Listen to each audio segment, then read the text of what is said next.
സംഘർഷങ്ങൾക്കിടയിൽ വിദ്യാർത്ഥികൾ ഉൾപ്പെടെയുള്ള എല്ലാ ഇന്ത്യൻ പൗരന്മാരോടും ഇറാനിൽ നിന്ന് വിട്ടുനിൽക്കാൻ ടെഹ്റാനിലെ ഇന്ത്യൻ എംബസി ആവശ്യപ്പെട്ടിരുന്നു.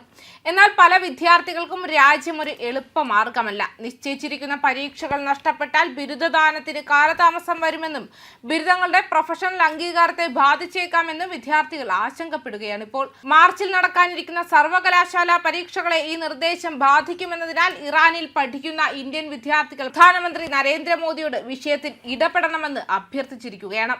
നൂറുകണക്കിന് ഇന്ത്യൻ പൗരന്മാർ, അവരിൽ ഭൂരിഭാഗവും ജമ്മു കാശ്മീരിൽ നിന്നുള്ള മെഡിക്കൽ വിദ്യാർത്ഥികളാണ് ഇറാനിയൻ സർവകലാശാലകളിൽ പ്രവേശനം നേടിയിരിക്കുന്നത്. യുഎസുമായുള്ള സംഘർഷം വർദ്ധിക്കുമ്പോഴും സർവകലാശാലകൾ പരീക്ഷകൾ മാറ്റിവെച്ചിട്ടില്ലെന്നും അവർ വ്യക്തമാക്കി. ഞങ്ങൾക്ക് നാട്ടിലേക്ക് മടങ്ങണം, ഞങ്ങളുടെ കുടുംബങ്ങൾ ആശങ്കാകുലരാണ്, ഇറാനിലെ ഇന്ത്യൻ മെഡിക്കൽ വിദ്യാർത്ഥിയായ ബിലാൽ ഭട്ട് പറഞ്ഞു. എന്നാൽ ഞങ്ങളുടെ പരീക്ഷകൾ മാർച്ചിൽ ഷെഡ്യൂൾ ചെയ്തിട്ടുണ്ട്, മാറ്റിവെക്കുന്നതിനെ കുറിച്ച് വ്യക്തതയില്ല. പരീക്ഷകൾ നഷ്ടപ്പെട്ടാൽ അത് ഞങ്ങളുടെ അധ്യയന വർഷത്തെ ബാധിക്കും. നിലവിൽ ഒഴിപ്പിക്കൽ ആഗ്രഹിക്കുന്നില്ലെങ്കിലും നയതന്ത്ര ഇടപെടൽ വേണമെന്ന് വിദ്യാർത്ഥികൾ പറയുന്നുണ്ട്. അതിനാൽ പരീക്ഷകൾ പുനഃക്രമീകരിക്കാൻ സർവകലാശാലകൾ ആലോചിക്കുന്നു. താൽക്കാലികമായി പോകാൻ ആഗ്രഹിക്കുന്നവർക്ക് അക്കാദമിക് പിഴകളില്ലാതെ പോകാൻ ഇത് അനുവദിക്കുമെന്നും അവർ വാദിക്കുന്നു. അടിയന്തര ഇടപെടൽ ആവശ്യപ്പെട്ട് all India medical students association പ്രധാനമന്ത്രിയുടെ ഓഫീസിന് ഔദ്യോഗികമായി കത്തെഴുതുകയും ചെയ്തു. സ്ഥിതിഗതികൾ വഷളായാൽ പരീക്ഷാ സമയക്രമം ക്രമീകരിക്കാൻ കഴിയുന്ന തരത്തിൽ ഇറാനിയൻ അധികാരികളുമായും അക്കാദമിക് സ്ഥാപനങ്ങളുമായും ഈ വിഷയം ഉന്നയിക്കുമെന്ന് സംഘം സർക്കാരിനോട് ആവശ്യപ്പെട്ടു. വിദ്യാർത്ഥികൾ വല്ലാത്തൊരു സാഹചര്യത്തിൽ അകപ്പെട്ടിരിക്കുകയാണെന്നും AIMSAയുടെ ജമ്മു കാശ്മീർ പ്രസിഡന്റ് മുഹമ്മദ് മോമിൻ ഖാൻ പറഞ്ഞു.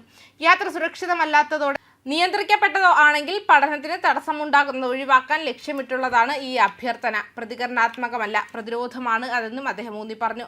ഇറാനിലെ നിരവധി സർവകലാശാലകളിൽ പുതിയ സർക്കാർ വിരുദ്ധ പ്രതിഷേധങ്ങളും ഏറ്റുമുട്ടലുകളും റിപ്പോർട്ട് ചെയ്യപ്പെട്ട സാഹചര്യത്തിലാണ് ഈ അപേക്ഷ.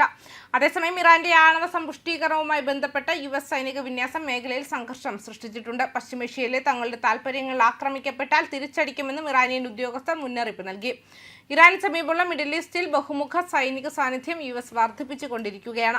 നൂതന യുദ്ധക്കപ്പലുകൾ, യുദ്ധവിമാനങ്ങൾ, ഏകോപന യൂണിറ്റുകൾ എന്നിവയുൾപ്പെടെയുള്ള വിന്യസിച്ചുകൊണ്ട് ഡൊണാൾഡ് ട്രംപ് ടെഹ്റാനെ ആവർത്തിച്ച് ഭീഷണിപ്പെടുത്തുകയും ഒരു കരാർ അന്തിമമാക്കാൻ സമ്മർദ്ദം ചെലുത്തുകയും ചെയ്തു. 2003 ഇറാഖ് യുദ്ധത്തിന് ശേഷമുള്ള ഏറ്റവും വലിയ സൈനിക സജ്ജീകരണമാണിതെന്നും പറയപ്പെടുന്നു.